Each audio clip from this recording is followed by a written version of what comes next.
시온 찬양대 아름다운 찬양을 하나님께서 기쁘게 받으신 줄 믿습니다.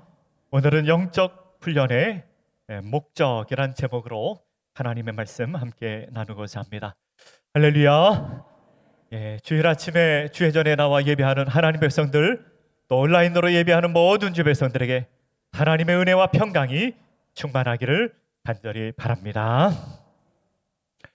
올해는 3월 2일부터 4월 16일까지가 사순절 기간을 맞이하게 됩니다.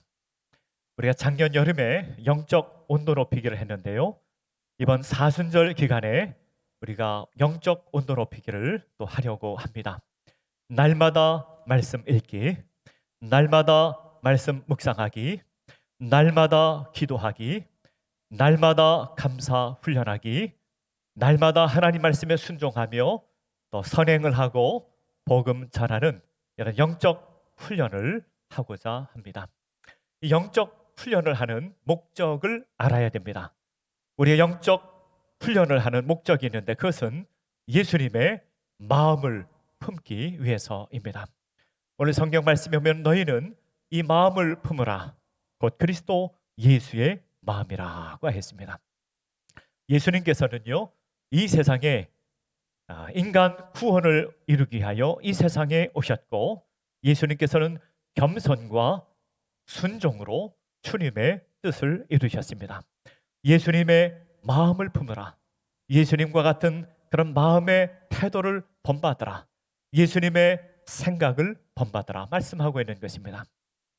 우리가 고난주간에 이렇게 보면은요, 외신을 보면은 그런 것을 보게 됩니다. 어떤 나라에서는 십자가를 지고 십자가에 못 박히고 그런 퍼포먼스를 하게 되는데, 그런 것을 하라는 것이 아닙니다.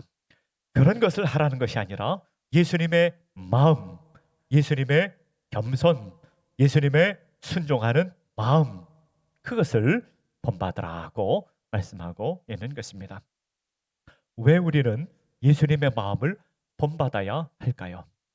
우리 마음의 진정한 평강과 기쁨을 누리기 위하여, 그리고 우리 마음속에 하나님의 사랑으로 충만한 삶을 살기 위하여, 그리고 우리 인생에 어떠한 고난이 찾아온다 할지라도 그것을 잘 낙심하지 않고 이기기 위하여 우리는 예수님의 마음을 품어야 합니다. 세상의 많은 사람들은 재물이 우리에게 행복을 줄 것이라고 생각합니다. 그렇지 않습니다. 재물은요, 우리 인생을 살아가는데 꼭 필요한 것이지만 재물이 우리에게 행복을 주지는 않습니다. 2002년 영국에 마이클 캐롤이라고 하는 사람이 있었습니다. 이 사람이요, 복권에 당첨됐습니다. 우리나라 돈으로 145억 원 되는 복권에 당첨됐습니다. 얼마나 좋았을까요? 여러분, 145억 원 복권에 당첨되면 얼마나 좋겠습니까? 그런데요, 이 사람이 복권에 당첨되고 이상한 일을 하게 됩니다. 첫 번째로는요, 이 사람이 한 행동이 뭐였는가 하면은 가족을 멀리했습니다. 가족들 중에 내 돈을 뺏어가는 사람이 있을까? 가족을 멀리했고요. 이 사람이 두 번째 행한 일이 친구들을 멀리했습니다. 친구들이 내 돈을 알고 내 돈을 뺏어가면 어떡할까? 그리고 이 사람이 엉뚱하게 사기꾼을 만나서 그 재산을 다 탕진하고 재산을 잃어버리게 되었다는 이야기입니다. 재물은 우리 인생에 꼭 필요한 것이지만 재물이 우리 인생에 참된 행복을 주지 않습니다. 우리가 이 세상에 참된 평강과 기쁨을 누리기 위하여, 그렇게 살기 위하여, 그리고 하나님의 사랑으로 충만한 삶을 살기 위하여, 어떤 고난이 찾아와도 그것을 잘 낙심하지 않고 이기기 위하여 우리는 예수님의 마음을 품어야 합니다. 또 우리는 왜 예수님의 마음을 품어야 할까요? 우리는 이 세상에서 참된 도덕적, 윤리적 삶을 살기 위해서는 예수님의 마음을 품어야 됩니다. 이 세상에 많은 사람들이 이렇게 말합니다. 도덕이 땅에 떨어졌다, 윤리가 땅에 떨어졌다고 말합니다. 그러나 어떻게 하면 도덕과 윤리를 다시 세울 수 있는지 말을 할 수 있는 사람은 아무도 없습니다. 도덕과 윤리를 다시 세우는 방법은 우리가 예수님의 마음을 품는 것입니다. 영혼 저 깊은 곳에서 변화를 일으켜 우리 인격에 변화를 일으키는 것, 그것은 바로 예수님의 마음을 품을 때 가능합니다. 우리는 또 왜 우리는 예수님의 마음을 품어야 할까요? 그것은 예수님께서 세상에서 가장 지혜로운 분이기 때문에 그렇습니다. 이 마음을 품으라 할 때 이 마음을 영어 성경에 보면은 뭐라고 번역했는가 하면은 마인드라고 번역했어요. 마인드. 여러분, 마인드는요, 생각이죠. 생각. 예수님의 생각을 가지라, 이렇게 번역할 수 있습니다. 이 세상에서 가장 지혜로운 분이 누구일까요? 예수님이십니다. 예수님이 세상에서 가장 지혜롭고 가장 똑똑하신 분이십니다. 여러분, 우리가 세상에 살면서 우리보다 조금 더 똑똑한 사람도 있고 조금 덜 똑똑한 사람도 있지만 너무너무 지혜로운 분은 우리가 그분이 정말로 지혜로운 분인지 잘 모를 수가 있습니다. 왜냐하면요, 너무 지혜롭고 너무 똑똑한 분은 우리가 이해할 수가 없기 때문에 그렇습니다. 이 세상에서 가장 지혜로운 분이 예수님이셨습니다. 그러므로 우리는 예수님의 생각, 예수님의 마음을 가져야 됩니다. 우리는 인생을 살면서 갑자기 마음의 분노가 찾아올 때가 있습니다. 운전을 하다가 갑자기 어떤 사람이 끼어들면은요, 그러지 않은 사람도 마음에 갑자기 분노가 생기기도 합니다. 또 운전을 하고 가다가 저 사람 왜 저렇게 주차를 엉터리로 했는가, 그런 사람을 보고도 마음에 분노가 생기기도 합니다. 정말로 그 사람을 불쌍히 여기고 긍휼히 여기는 마음을 갖기 위해서는 우리 마음에 예수님의 마음을 품어야 하는 것입니다. 예수님의 마음이 무엇일까요? 오늘 성경 말씀에 보면 예수님의 마음은 겸손한 마음과 순종하는 마음이라고 우리에게 소개하고 있습니다. 예수님의 겸손, 예수님의 순종은 어떤 것인지 오늘 성경 말씀을 통하여 함께 생각해 보고자 합니다. 첫 번째로 예수님의 마음은 자신을 낮추는 겸손입니다. 오늘 본문의 말씀 6절과 7절의 말씀에 보면 이렇게 나와 있습니다. 그는 근본 하나님의 본체시나 하나님과 동등됨을 취할 것으로 여기지 아니하시고 오히려 자기를 비워 종의 형체를 가지사라고 하였습니다. 예수님은 본래 하나님과 본체시나 하나님의 본체시나 종의 형체를 가지셨다고 하였습니다. 그런데 말이죠, 여러분, 성경을 나중에 집에 가서 보십시오.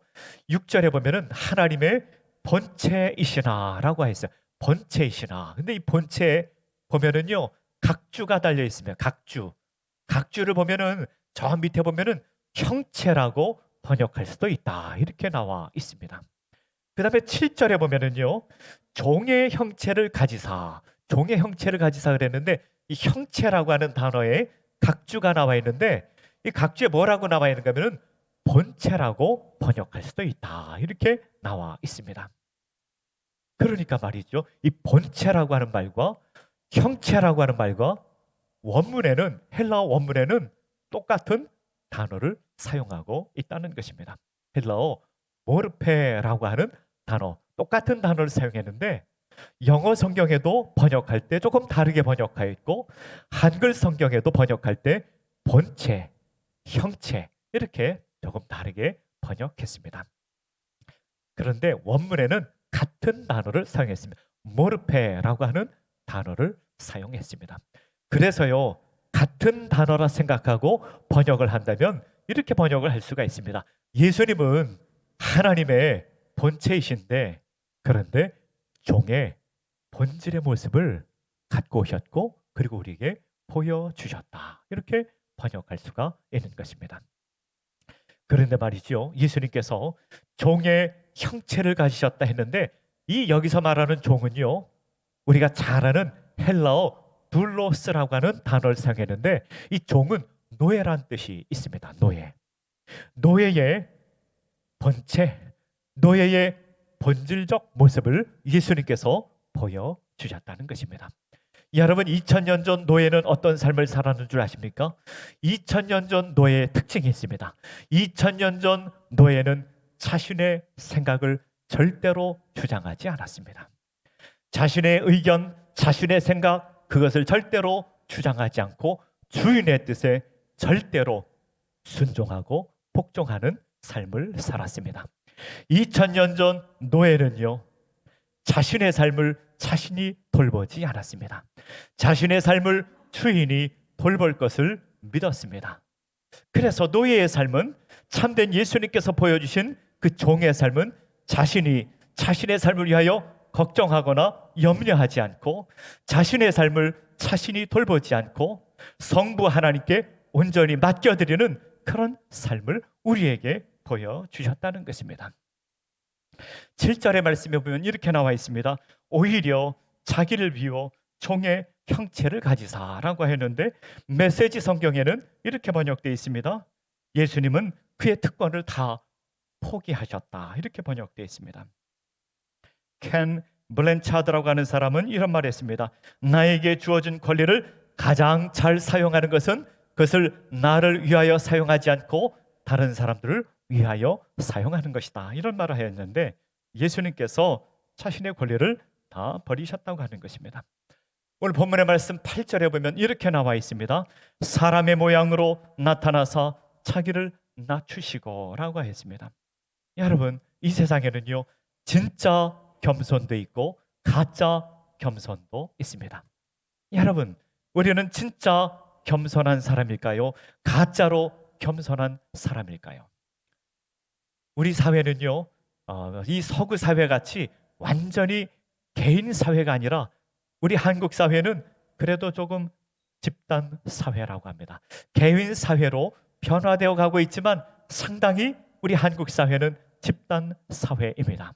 이 집단 사회에서 살아가는 사람들은 제일 싫은 게 왕따 당하는 거예요. 왕따 당하는 것이 싫기 때문에, 그래서 사람들은요, 마음속으로는 그렇지 않은데 겉으로 겸손한 척 하면서 살아가는 그런 것을 배우게 된다는 것입니다. 겉으로만 겸손한 것은 가짜 겸손이겠지요. 가짜 겸손을 그러니까 살다 보면은 우리 마음에 우울한 마음, 섭섭한 마음, 열등감, 이런 것이 밀려오게 된다는 것입니다. 그런데 진짜 겸손이 있어요. 진짜 겸손은 무엇이 진짜 겸손입니까? 우리 영혼 깊은 곳에 예수님의 마음을 본받는 것입니다. 우리 영혼 깊은 곳에 예수님의 마음을 본받아 하나님의 뜻에 맞추고 주님의 뜻에 순종하며 사는 것, 그것이 참된 겸손이라고 하는 것입니다. 이 참된 겸손을 본받을 때 우리 마음속에 사랑과 희락과 화평과 자비와 양선과 아름다운 이 열매를 맺게 되는 것입니다.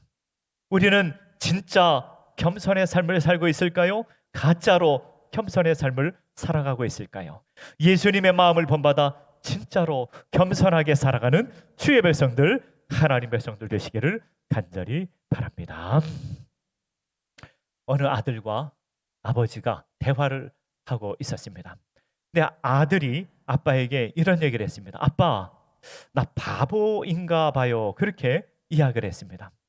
그랬더니 아빠가 아들에게, 아들아, 너 바보 아니야. 너 왜 그런 얘기를 하니? 이렇게 말을 했습니다. 그랬더니 아들이 아빠한테 이렇게 말했습니다. 아빠, 저는요 정말 잘하는 게 없는 것 같아요. 저는 노래를 잘하는 것도 아니고 운동을 잘하는 것도 아니고 공부를 잘하는 것도 아니고 저는 잘하는 게 하나도 없는 것 같아요. 이렇게 아빠에게 말했습니다. 그랬더니 아빠가 아들에게 이렇게 말했습니다. 아들아, 너 태어날 때부터 내가 너를 보지 않았니? 내가 너를 가장 잘하는 사람이야. 너는 바보가 아니야. 바보 같은 소리 하지 마. 너 바보 아니니까 바보 같은 소리 하지 마. 그렇게 얘기를 했답니다. 아들이 아빠한테 그런 얘기를 왜 했을까요? 아들은 겸손하니까 그런 얘기를 한 겁니다. 아빠, 나는 잘하는 게 없는 것 같으네요. 아들이 아빠한테 겸손하니까 그렇게 얘기를 한 겁니다. 그런데 말이죠, 진짜 겸손은 뭐가 진짜 겸손인가 하면은요, 아빠의 말을 잘 듣고 아빠의 말씀에 잘 순종하는 것이 진짜 겸손이라고 하는 것입니다. 아빠가 야, 너 바보 아니야. 너 왜 바보라 그래? 내가 너 가장 잘 알잖아. 너 바보 아니야. 그 말을 믿고 순종하는 것이 진짜 겸손이라고 하는 것입니다. 우리 인생을 살아갈 때 진짜 겸손하게 사는 것은 어떻게 사는 것입니까? 세상 사람들의 이야기를 듣고 사는 것이 아니라 하나님의 말씀에 귀를 기울이고 하나님의 말씀을 쫓아 살아가는 것이 진짜로 겸손한 것입니다. 여러분, 하나님의 말씀을 통하여 하나님께서 우리에게 반복해서 하시는 말씀이 무엇입니까? 내가 너를 사랑한다. 하나님의 백성들아, 하나님의 말씀에 순종하라. 하나님의 뜻을 구하라. 그리하면 내가 너를 도울 것이라. 내가 너와 함께 할 것이라. 우리 하늘아버지 하나님께서 반복해서 이렇게 말씀하십니다. 진짜로 겸손한 것은요, 하나님의 말씀에 귀를 기울이고 그 말씀을 쫓아 살아가는 것입니다. 예수님께서 하나님의 뜻에 초점을 맞췄듯이 우리도 주님의 뜻에 초점을 맞춰 사는 것, 그것이 진짜 겸손이라고 하는 것입니다. 진짜 겸손한 삶을 살아가는 주의 백성들, 하나님 백성들 되시기를 간절히 바랍니다. 두 번째로는요, 예수님의 마음의 특징은 순종하는 마음입니다. 오늘 본문의 말씀 8절의 말씀에 보면 이렇게 나와 있습니다. 죽기까지 복종하셨으니 곧 십자가에 죽으시라고 하였습니다. 죽기까지 복종하셨다. 예수님께서 무엇에 죽기까지 복종하셨습니까? 예수님은요, 하나님의 뜻에 죽기까지 복종하셨습니다. 그러니까 정말로 순종에 있어서 중요한 것은 우리가 무엇에 순종하느냐 하는 것이 더 중요한 것입니다. 하나님의 뜻에, 하나님의 영광을 위하여 순종하는 것, 그것이 가장 중요한 것입니다. 사무엘상 15장에 보면 이런 말씀이 나옵니다. 순종이 제사보다 낫다라고 하였습니다. 왜 순종이 제사보다 낫다라고 했을까요? 하나님께 예배드리는 것도 굉장히 중요하지요. 하나님께 예배드리는 것도 굉장히 중요하지만 그거보다 더 중요한 것, 순종은 우리 마음속 저 깊은 곳에서 일어나는 것이기 때문에 우리 마음속 저 깊은 곳에서 하나님께 순종하는 마음이 있는가, 그것이 예배드리는 것보다 더 소중하다고 말씀하고 있는 것입니다. 여러분, 우리가 심청전을 보면은 우상 종교가 어떤 특징을 갖고 있는지를 알 수가 있습니다. 심청전을 보면은 심청이가 그 아빠의 눈을 뜨게 하기 위하여 인당수에 물에 빠지는 모습이 나옵니다. 여러분, 왜 산 사람을 물에 던질까요? 우상 종교의 특징 몇 가지를 볼 수가 있습니다. 여러분, 우상 종교의 특징은요, 하나님의 뜻을 절대로 생각하지 않습니다. 절대로 그가 섬기는 신의 뜻을 생각하지 않습니다. 우상 종교는요, 사람을 위한 것입니다. 우상 종교는 자기 자신을 위한 것입니다. 우상 종교는 자신이 잘 되기 위한 것이 우상 종교의 특징입니다. 기독교는 자기 자신을 잘 되기 위하여 무언가를 하지 않고 하나님의 뜻에만 초점을 맞춥니다. 우상 종교의 또 하나의 특징이 있습니다. 우상 종교의 특징은 무언가 자신이 섬기는 그 신에게 무언가를 바치면 보상을 해줄 것이라고 생각합니다. 무언가 재물을 바치면 그 신이 무언가를 대가로 줄 것이라고 생각합니다. 이것이 우상 종교의 특징이라고 하는 것입니다. 우상 종교에는 어떤 신과 인격적 관계가 없고 그 신의 뜻을 구하는 마음이 없다는 것입니다. 그래서 산 사람도 물에 던지기도 하고 그리고 그 대가로 무언가를 줄 것이라고 생각하신 것이 바로 우상 종교의 특징이라고 하는 것입니다. 여러분, 하나님을 섬기는 사람들은 그렇지 않습니다. 하나님을 섬기는 사람들은 하나님의 뜻에만 초점을 맞춥니다. 마치 예수님께서 성부 하나님의 뜻에만 온전히 집중하고 순종하고 그리고 구원의 뜻을 이루기 위하여 온전히 순종하고 겸손하였던 것처럼 우리도 주님의 뜻에만 순종하는 것입니다. 로마서 14장 8절의 말씀에 보면 이렇게 나와 있습니다. 우리가 살아도 주를 위하여 살고 죽어도 주를 위하여 죽나니 그러므로 사나 죽으나 우리가 주의 것이로다 라고 했습니다. 우리는 살아도 괜찮고 죽어도 괜찮은 사람들입니다. 사나 죽으나 주를 위하여 죽나니 그러므로 사나 죽으나 우리가 주의 것이로다 라고 말씀하였습니다. 우리 삶을 우리 주님께서 돌보시고 우리 주님께서 책임져 주실 것을 믿고 주의 뜻과 주의 영광을 위해 살아가는 사람들이 하나님 나라 백성들인 것입니다. 예수님께 가장 책망을 받았던 사람들이 서기관과 바리새인들이었습니다. 서기관과 바리새인들이 왜 예수님께 책망을 많이 받았습니까? 서기관과 바리새인들은요, 어떻게 하면 겉으로 잘할까? 어떻게 하면 겉으로 율법을 잘 지킬 수 있을까? 어떻게 하면 겉으로만 잘할 수 있을까 생각했기에 예수님께 가장 책망을 받았던 것입니다. 예수님께서는요, 그 영혼의 혁명이 일어나기를 원하셨습니다. 그 영혼 중심의 주님의 말씀에 순종하기를 원하였습니다. 영혼 중심으로 하나님의 뜻에 순종하기를 원하였습니다. 마음 중심의 하나님의 뜻을 알고 하나님의 마음을 알고 그리고 그 뜻을 순종하기를 원하였던 것입니다.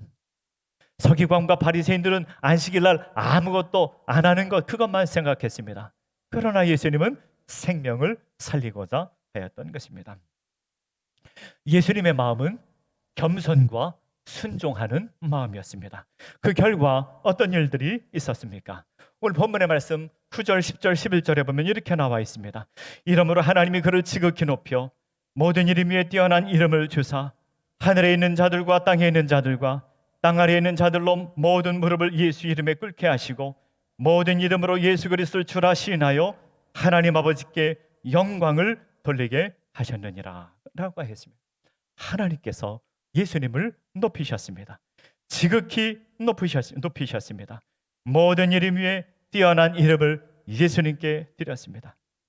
하늘에 있는 자들과 하늘에 있는 자들은 천사를 의미하지요.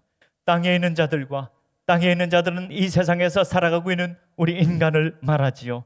땅 아래에 있는 자들, 땅 아래에 있는 자들은 이미 죽은 자들을 의미합니다.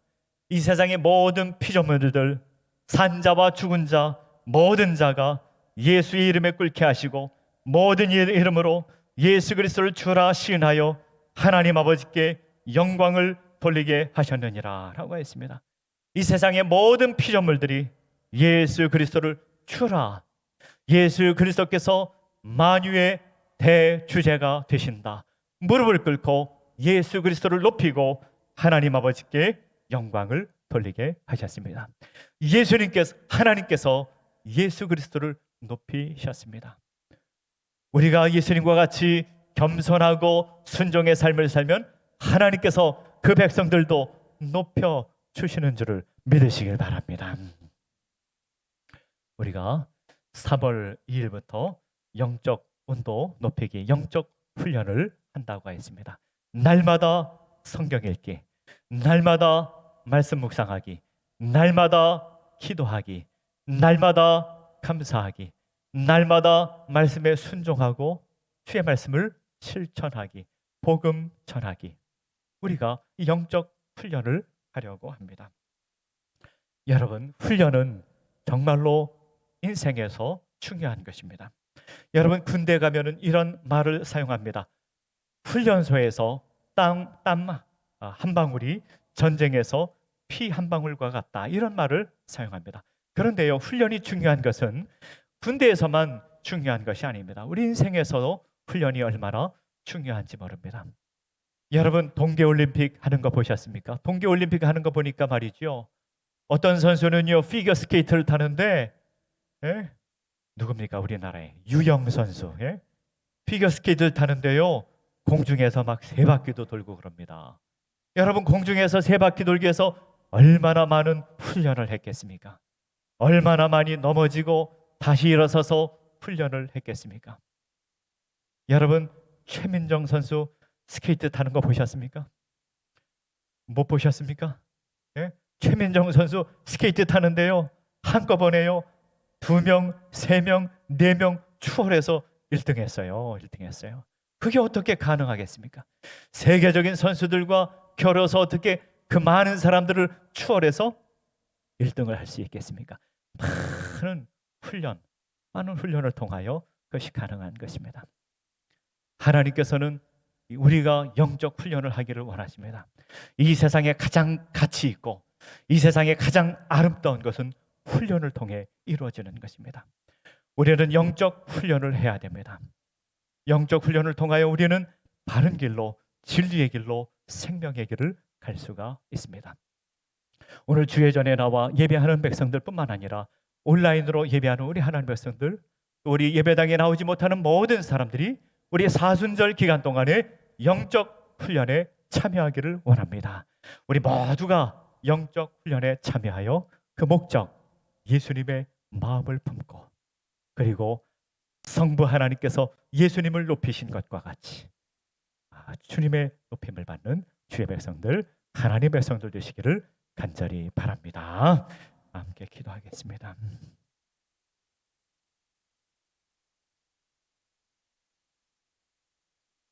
아버지 하나님, 우리가 코로나 시대를 맞이하여 많은 분들이 우리 교회 나오지 못하는 가운데 있습니다. 아버지 하나님, 이 코로나 시대이지만 우리 영적 훈련에 모두가 참여하여 우리 예수님의 마음을 갖게 하시고 예수님의 겸손과 순종의 마음을 품어 하나님을 영화롭게 하고 주님의 뜻을 쫓아가는 주의 백성들, 하나님 백성들 되게 하여 주시옵소서. 예수님의 이름으로 기도하옵나이다. 아멘.